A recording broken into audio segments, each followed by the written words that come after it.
Happy Wednesday, scholars! Now, what would I like you to do first? It's Wednesday.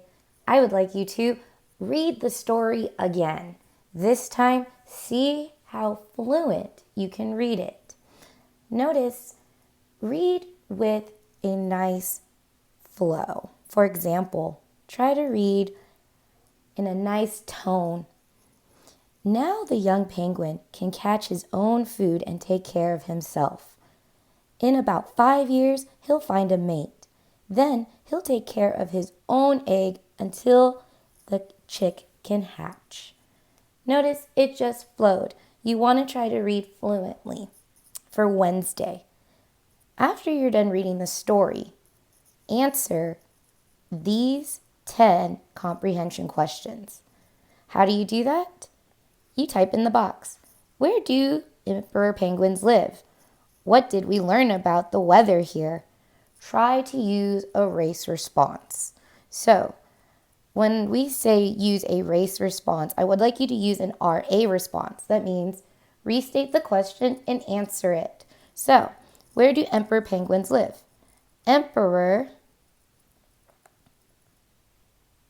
penguins live ... Can you answer the rest of that for me?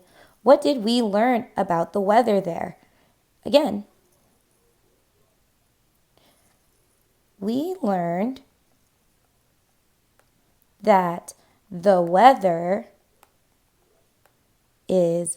and finish that response for me. I'd like you to try to do the rest on your own and see if you can answer it in an RA response. Why is it important to keep the egg snug and warm? You would respond with, it is important to keep the egg snug and warm because, and then answer the prompt or answer the question. Once you are done with page 24, that's it. That is your Wednesday reading packet. See you Thursday. Penguin Chick by Betty Tatham. Illustrated by Helen K. Davey. How do emperor penguins protect their chicks from the extreme temperature of Antarctica?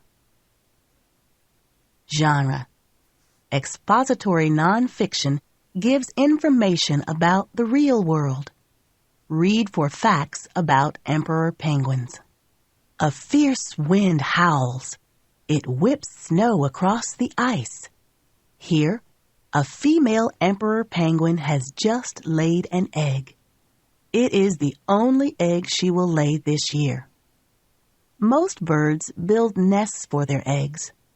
But on the ice in Antarctica, there are no twigs or leaves.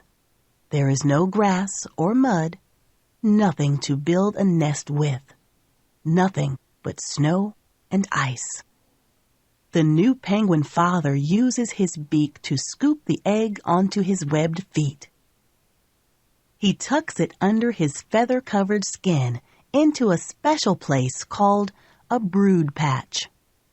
The egg will be as snug and warm there as if it were in a sleeping bag. One of the penguin parents must stay with the egg to keep it warm.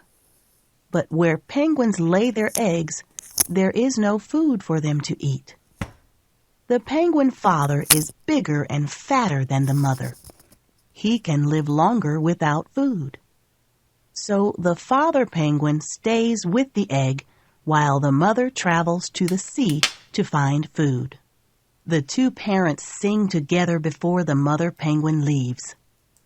Along with many other penguins, the mother penguin leaves the rookery where she laid her egg. The mother walks or slides on her belly. This is called tobogganing. She uses her flippers and webbed feet to push herself forward over ice and snow. Because it's winter in Antarctica, water near the shore is frozen for many miles. After 3 days, the mother penguin comes to the end of the ice. She dives into the water to hunt for fish, squid, and tiny shrimp-like creatures called krill. Back at the rookery, the penguin fathers form a group called a huddle. They stand close together for warmth. Each keeps his own egg warm. For 2 months, the penguin father always keeps his egg on his feet. When he walks, he shuffles his feet so the egg doesn't roll away.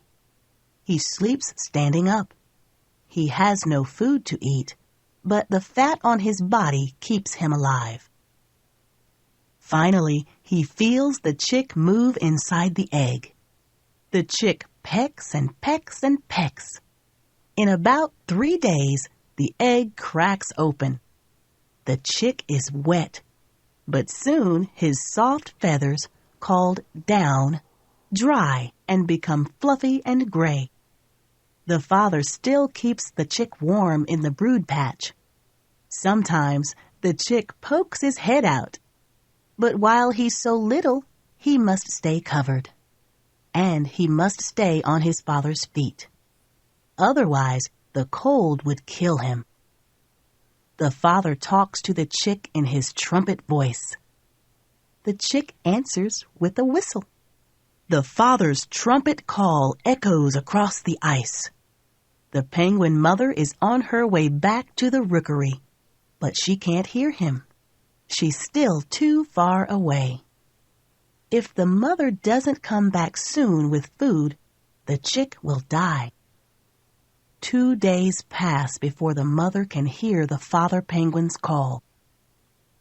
At last, the mother arrives at the rookery. She cuddles close to the chick and trumpets to him. He whistles back. With her beak, she brushes his soft gray down. The mother swallowed many fish before she left the ocean. She brings some of this food back up from her stomach and feeds her chick. She has enough food to keep him fed for weeks. He stays on her feet and snuggles into her brood patch. The father is very hungry, so he travels to open water. There, he dives to hunt for food.